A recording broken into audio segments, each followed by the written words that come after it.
Yan guys, e-bike naman gagawin natin ngayon. Yan. Abaya.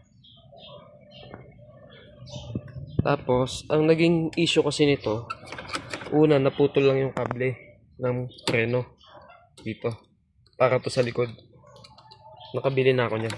Kabit natin mamaya. Ngayon, ang isa pang issue niya is may power siya. Yan. Pero dapat gagalaw na siya, under na siya. Wala. Reverse. Wala din. Switch natin 1, 2, 3. Wala din. Yan. Yun yung titignan natin bakit hindi gumagana. Gagawin lang natin, bubuksan lang natin to. May 4 na tornilyo lang yan. Dito. Sa dalawa. Sa kabila. 3, 4. Kasi nandyan yung electrical niya. Yung connection. Ayan na, natanggal natin yung tornilyo. Ayan. Tanggal lang naman to. Tapos, nung binuksan ko siya, kasi ito yung control. Ito yung wiring. Galing dito. Sa taas dito. Pag ano yan. Sorry. Yan, ayan yun. Ito yun. Tapos yun. Ito. Tapos kung mapapansin nyo, ito may nakatanggal na pula. Ngayon, titingnan natin kung saan dapat siya palagay. Yan guys. Ito, nakita na natin. Dito siya nahugot to.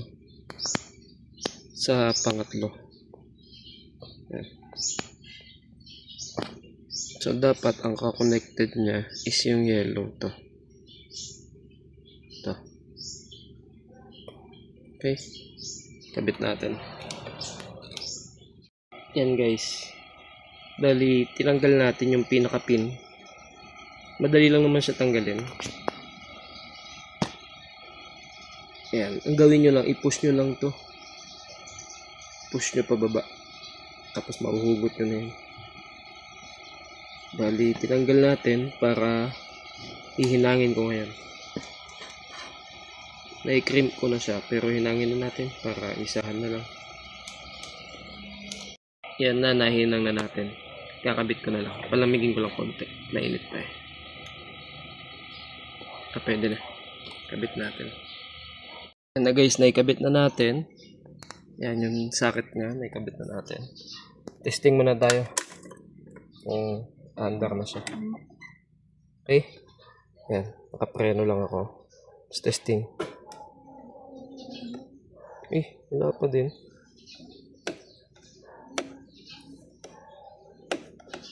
Wala pa din. Reverse. Wala pa din guys. Isa pa. Wala pa.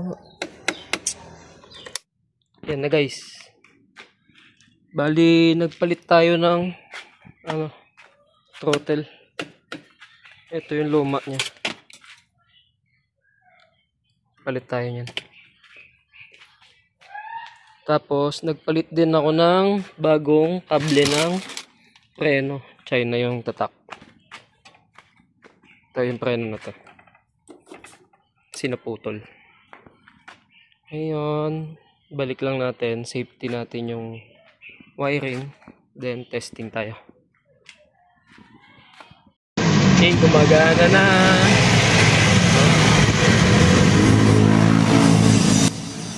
Okay na guys, kung nakatulong tong video natin na to, please like, share, and subscribe. Salamat!